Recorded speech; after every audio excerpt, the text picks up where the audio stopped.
So, first, I got the flu, maybe even some kind of just sickness. So, that shit's gonna beat my ass. So, we'll start this off with just a simple reflection of memories. And Jesus, if you're up this early and you get on this, either you're a go getter or you're a piece of shit because you have nothing else to do. Um, a little layback of memories. I've lost.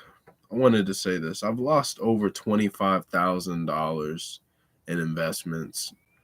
I've done that matter. I've pulled out money to pay for tuition. Um, I've made investments that I've withdrawn and I've helped family pay off debts. I never finished school, so it seems like that might have been a waste of 25K. I never got my investment money back after paying debts for family issues, so I'll never get that money back either. And in my life, I have not made a stamp of anything to this day. I have not come up with a solution to all of my problems. I have not found major wealth in all of my life yet.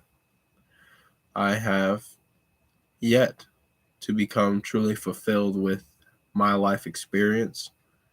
I have yet to, in any shape or form,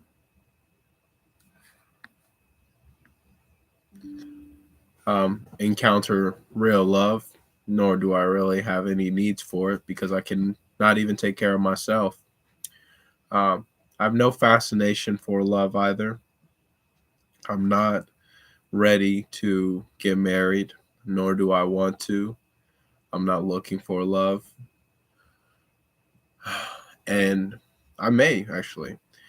I also have realized that most of the things that I have ran from, I am. And I say that in the means of I am a failure at both lefts and rights. I start a lot of projects and I do not finish them. I have yet to finish all of them. I think of huge ideas and I never fully commit to any of them. So I just seem to go to every one of them all at the same time at different times. And then I start one and it proves to be successful. And that seems to be enough satisfaction for me to just stop or to venture off into another one just simply because I've fulfilled whatever feeling I had towards that endeavor that I chose. Um, so my major concern is that I have yet to really establish anything for myself or for my name. And that seems to be the biggest reason why I don't like in the position that I'm currently at. I've also realized that I'm not as bad as I believe myself to be. I just am bad because I choose to believe that I am bad. But most of the time, we're in a lot better position than many other people are. You just usually need to speak to somebody or get something off of your chest.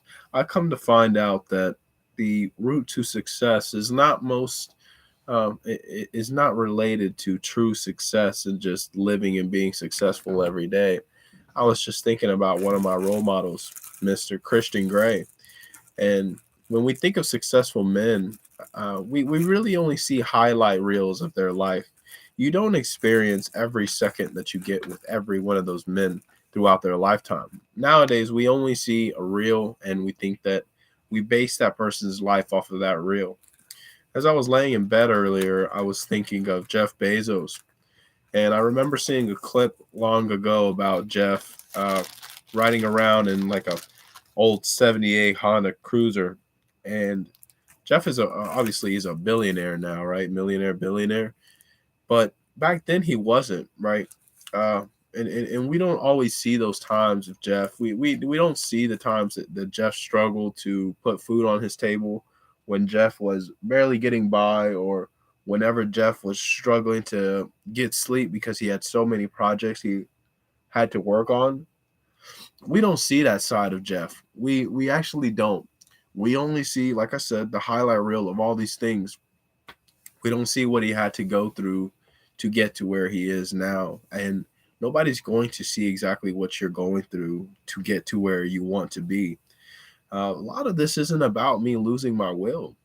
A lot of this is about me realizing how strong your will can actually be to progress through so much that you've been through in life and come to realizations. It's just another checkpoint to get to life at the point where you start fixing things. Because when you realize what problems are, you can figure out a solution. You ever try to do homework? This is an example of myself.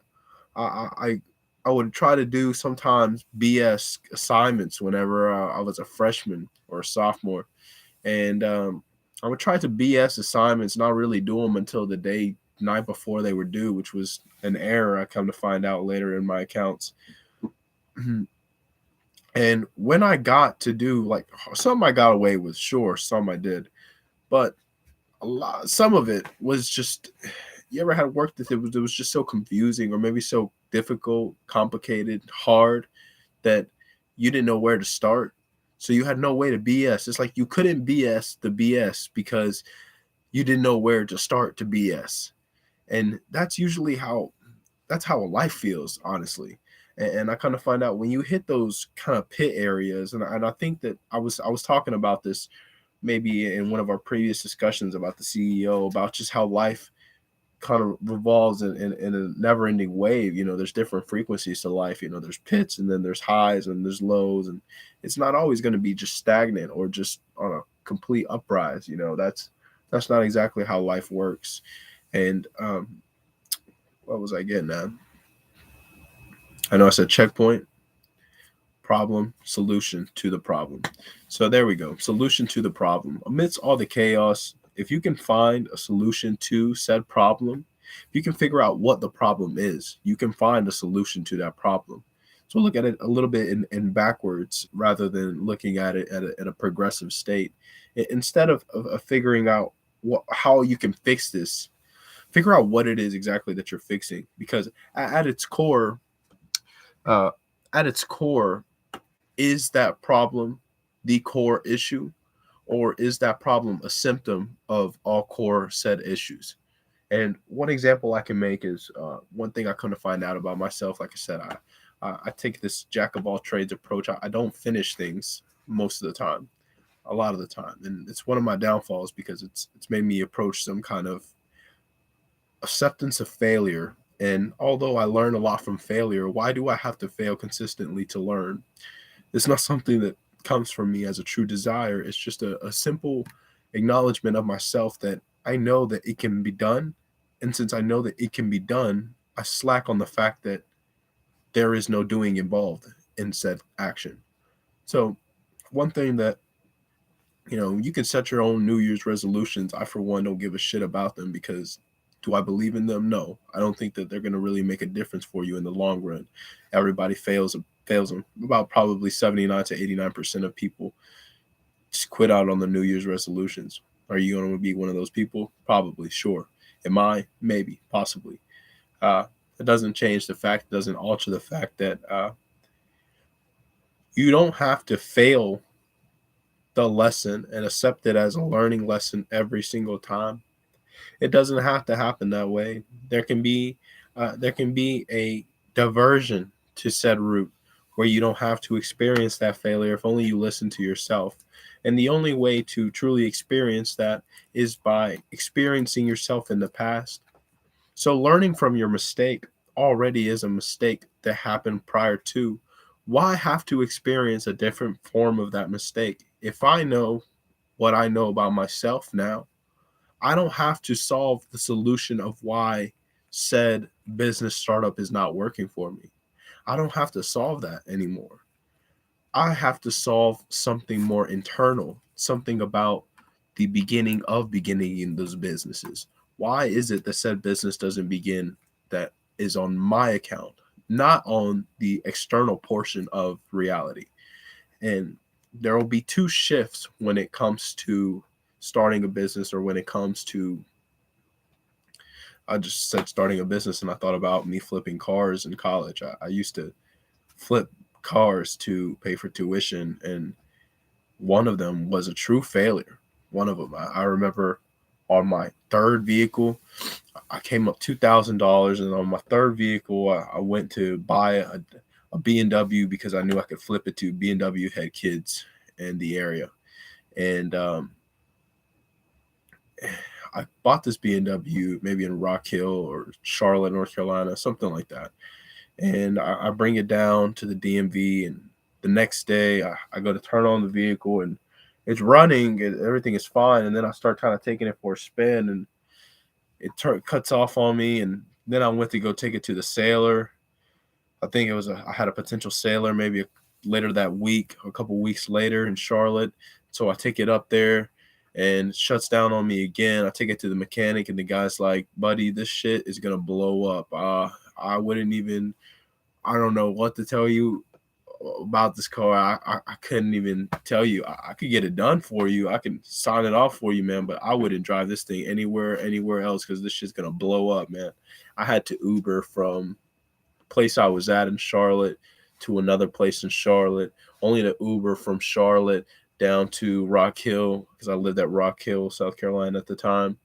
Um, and it was very upsetting. It was traumatizing. I remember crying on the way home from Charlotte to Rock Hill, not tears of just being sad. It was just a standstill because I had no money.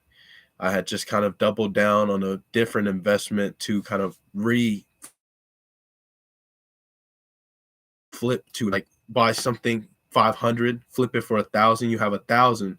But instead of doing the 800, I did 1,000. So I had nothing, right? Because I kind of bet my odds on it. And it's what I got. And it was a true failure. I experienced failure for sure. And I didn't know what to do. I remember talking to the Uber, and guy had written a book. He was a doctor, actually, interestingly enough. I think Dr. Amar Kupad was his name, something like that.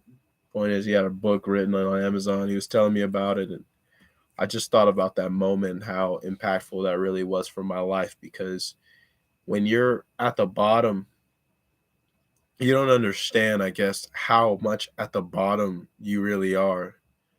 Do you know what I mean?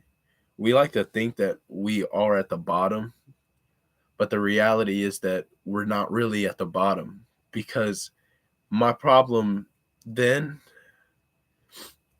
has nothing and does not affect me a tad bit to the problems I have now.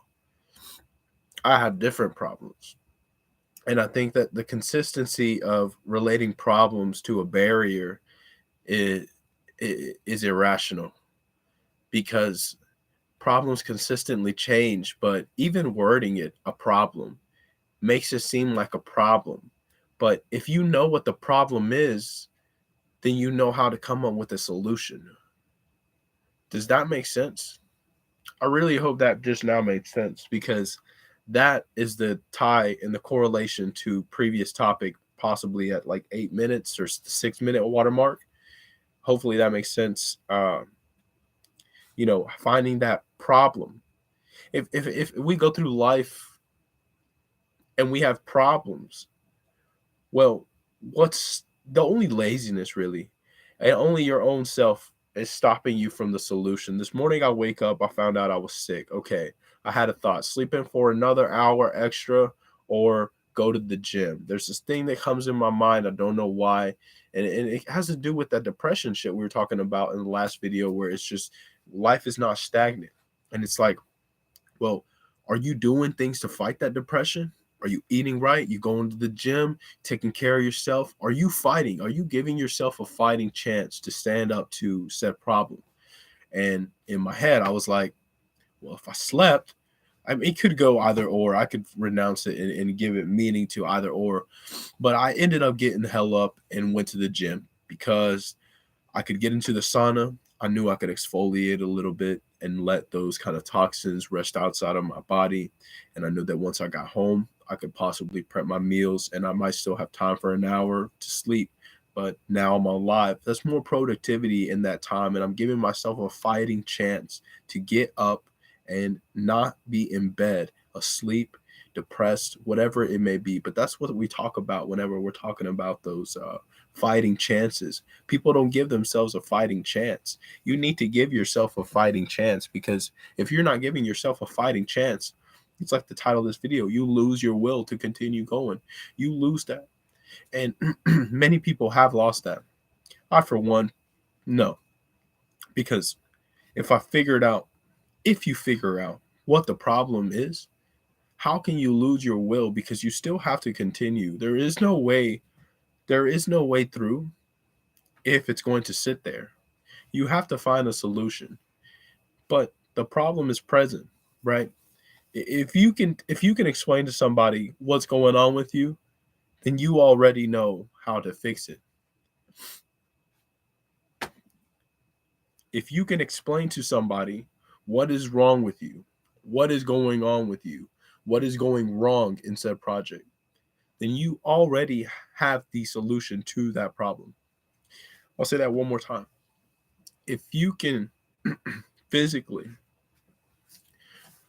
explain to someone or write down what your problem is, what the problem is, you already know the solution to that problem. And if you don't, you can figure it out. Okay. We're not going to be all abstract. If you don't, you can figure it out. But knowing the problem comes first. You can't find a solution to a problem if you don't know what the problem is. It's like doing homework. You can't do the problem. You can't bullshit the problem. Even if you temporarily bullshit the solution, you can't temporarily do anything, because at the end of the day, it's going to be graded. You're going to get that grade back. So you could temporarily do it, bullshit it, and send it back. It's going to come back. But to find the solution to that problem, you need to know what the problem is saying. What is the problem? Define the problem, depict the problem, display it out on different boards, the problem. And when you've dissected the problem, well, now you can start dissecting solutions, brainstorming solutions. And in that way, you always stay savvy. You always give yourself a fighting chance to never lose the will to continue going. That's my talk for today. TED Talk Tuesday. There we go. See you guys.